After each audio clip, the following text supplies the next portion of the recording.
Hey, bro. Grab a seat, man. Grab a seat. So you are our designated rent-to-serviced accommodation king tonight, then? Yeah, let's do it. Let's do it. How many rent-to-serviced accommodation deals have you got? I personally have 2, and I get them emailed to me from an agent that I made a relationship with, so I package around 4 a month.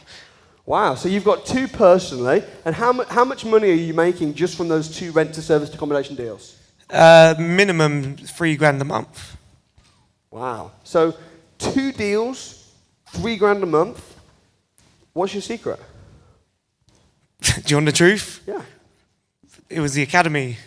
Honestly, it was. That's great, and I appreciate you honouring that. And you'll notice anyone on the academy raves and raves about the academy. That's what even this crash course. Do you know I don't really advertise these programs. All my programs, I don't advertise them. Why don't I advertise them? I do YouTube and bits and bobs, but we don't spend loads of money on Facebook ads and stuff because we have all these guys evangelizing. We call them the financial evangelists. They just go around evangelize everyone. You can turn your life around, So what happened then on the academy? How did you go from, you were a DJ, right? Yeah, I was a full-time DJ. I left school with no qualifications. I didn't get kicked out, but I wasn't really good at school. No qualifications left. I went straight into DJing. I was a full-time DJ for 6 years, and then got kind of dragged to a crash course with my sister, and then signed up to the academy straight away. I looked at rent to SAs when I started the academy, and it was just persistence. You learn about how to do rent to SAs in detail on the academy. And after I went on that training day, I was ringing agents and speaking to people so much. How many no's did you get before you got a yes? 160. Yeah. Now, the truth is that he got 160 no's, but he was saying the complete wrong thing. It's normal to get 10 no's. People say it doesn't work because I had 3 no's. No. You just need to speak to more people. But you need to speak to more people, but you also need to have the skill.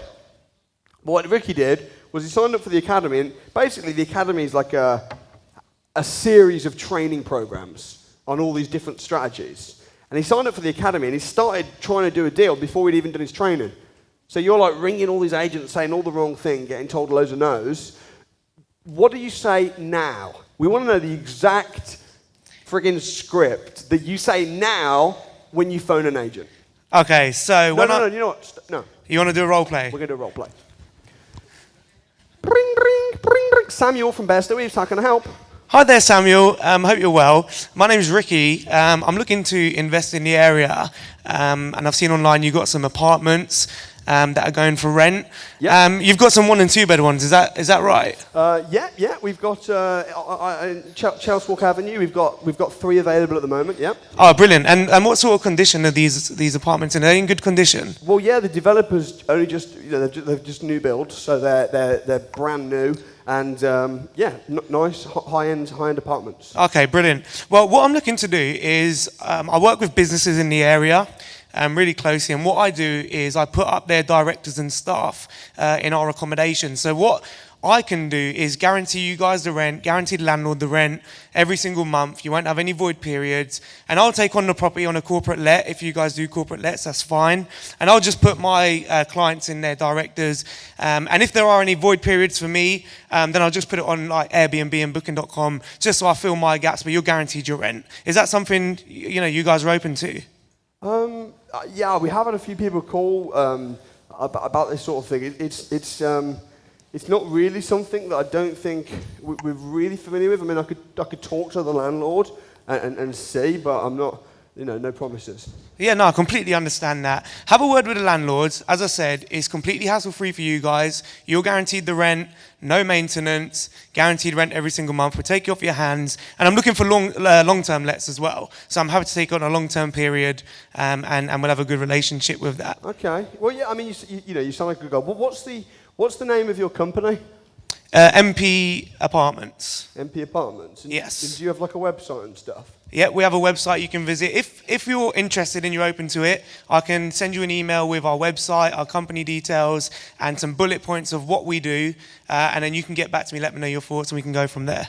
Yeah. You drop us an email over, info@bearsteweaves.com, and I'll have a look for sure. I'll speak to the landlord and give you a call back if he's interested. Brilliant. Thank you very much. Thank you. All right, obviously. So, how did he do, guys? Did he do well, yes? Yeah. This is what he was like before. We'll do it again and I'll do what he did. Ring, ring. Hello. This is Mandal Lettings Limited. How can I help you?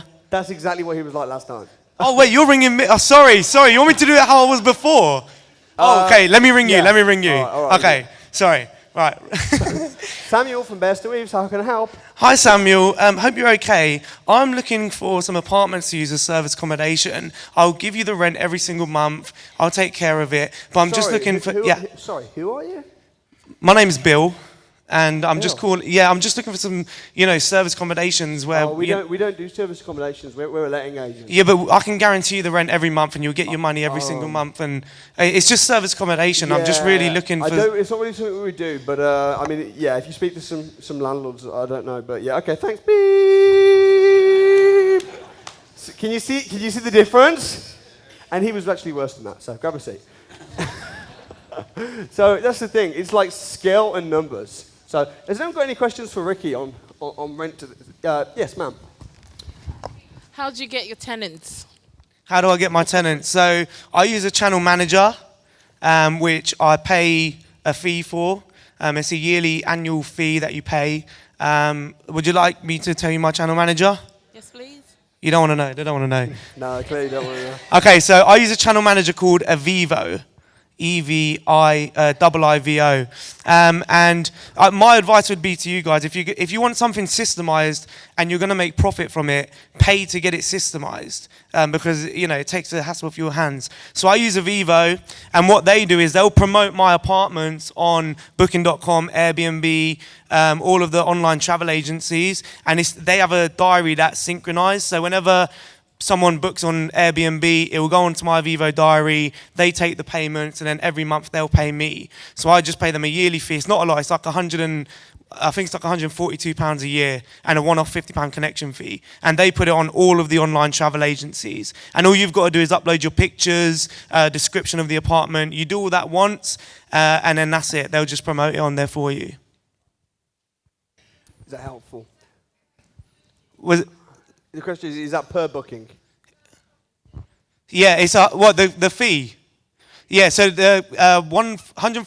Don't quote me on this. It's around £147 a year per property. Yeah, so if I've got 2 apartments, it's £147 each per year. So your £3,000 a month, is that profit after all costs? Yeah. So it's just talking about profit. Yes, sir. Could you stand up in the white top? All right. Is there a reason you use corporate lets instead of management agreements? They're very similar anyway. If I'm going to the landlord direct, I'll use a management contract.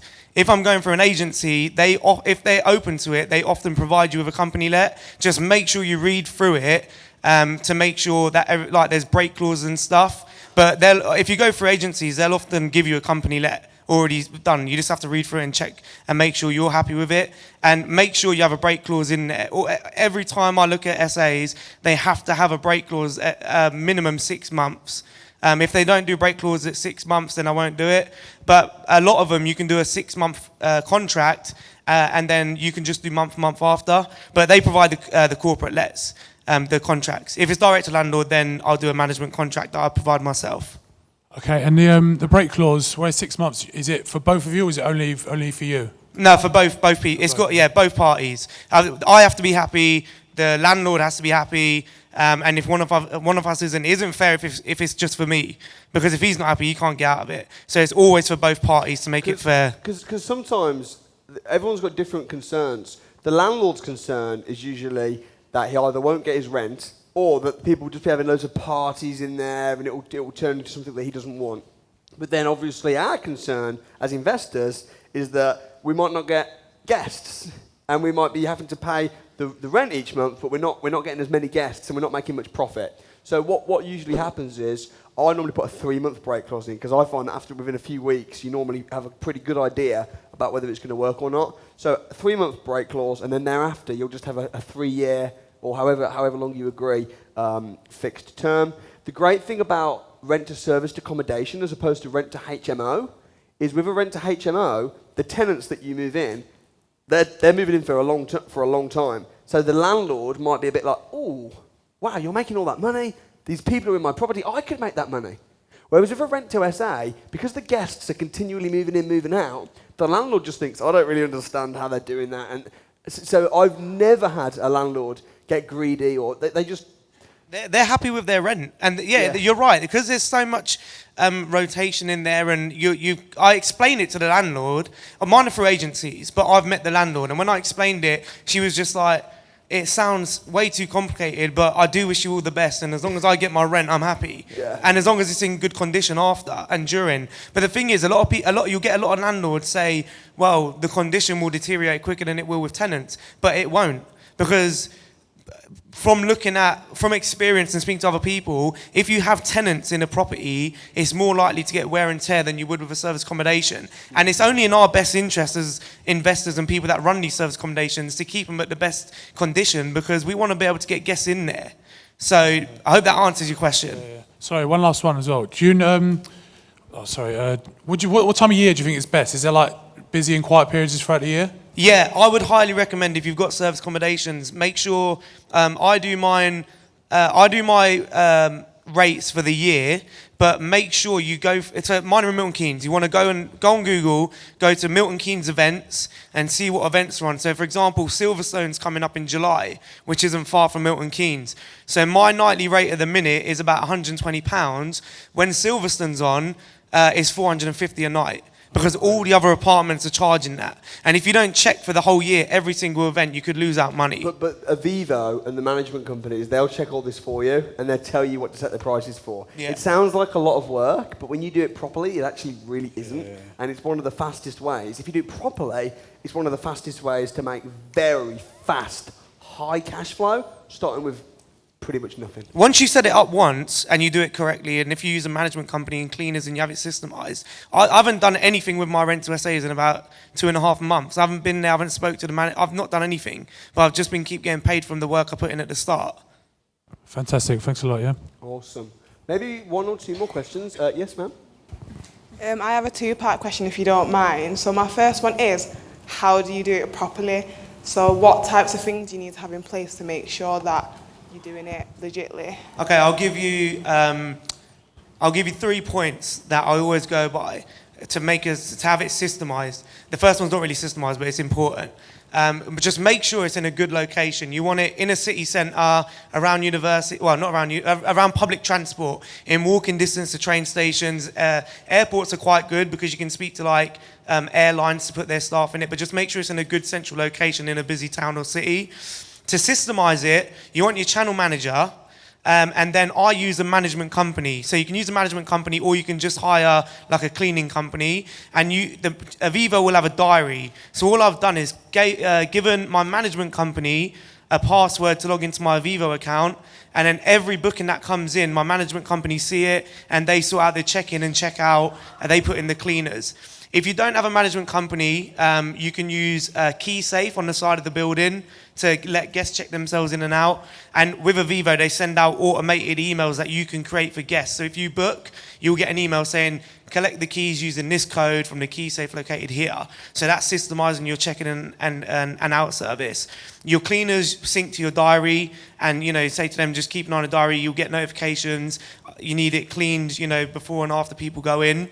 And one of the important things is, before you get service accommodation, make sure that the if you're using apartments, which most are, make sure the head lease allows short lets.